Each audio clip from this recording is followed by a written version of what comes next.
Bonjour à vous, j'espère que vous allez bien. Moi, ça va très bien. Bienvenue dans cette nouvelle vidéo dans laquelle nous vous expliquerons l'aspect financier de la Bourse Québec 2023. Si vous n'êtes pas encore un abonné de notre chaîne, s'il vous plaît, prenez 5 secondes et veuillez vous abonner. Merci. Apparemment, vous avez oublié d'activer la cloche de notification. Super, merci, c'est très gentil. Comme je le disais dans l'introduction, cette vidéo concerne uniquement l'aspect financier de la Bourse Québec 2023. Déjà, vous devez savoir que la bourse concerne uniquement les frais de scolarité. C'est-à-dire, au niveau collégial, vous allez étudier gratuitement, mais il y a des frais que vous devez payer évalués à plus ou moins $300. Au niveau universitaire, vous allez payer $3 000 au lieu de $24 000 pour les étudiants étrangers comme frais de scolarité. Et en plus de ces $3 000, vous payerez les plus ou moins $300 qui sont les frais divers. Quand on parle de frais divers, ce sont les frais qui regroupent par exemple les frais de bibliothèque, les frais de documents que vous devez payer pour suivre les cours, les frais d'association, de syndicats et autres. Aussi, vous devez savoir que pour l'instant, la bourse ne prend pas en charge l'hébergement et la restauration. Donc, vous devez prévoir un montant nécessaire pour couvrir ces charges de location, d'hébergement, de restauration et d'autres dépenses liées à votre séjour pendant vos études. Vous devez également prévoir les frais d'examens médicaux qui sont obligatoires pendant votre processus de demande de visa. Toujours au cours de votre processus de demande de visa, on vous demandera une garantie financière. Cela veut dire que vous devez prouver que vous avez les moyens nécessaires pour votre subsistance au Canada pendant vos études.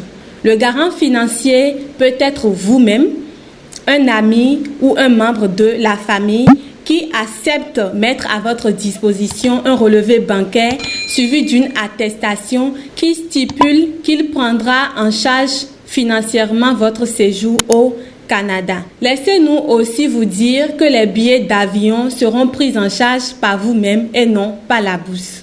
Nous voudrions aussi vous informer qu'à partir de plus ou moins 23 juin, les cégeps et les universités seront en vacances et reprennent environ le 15 août. Retenez bien qu'étudier gratuitement dont on parle concerne uniquement les frais de scolarité, comme on l'a dit au début de la vidéo.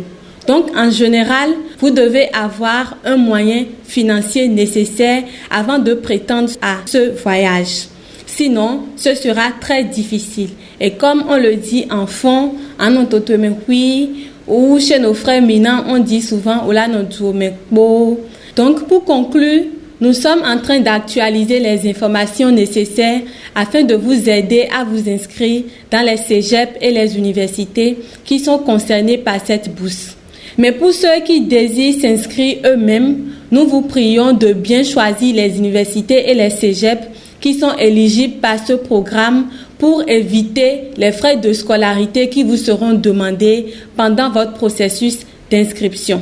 Et c'est également à cause de cela que nous vous demandons de nous suivre de temps en temps car nous sommes là pour vous aider pendant les inscriptions.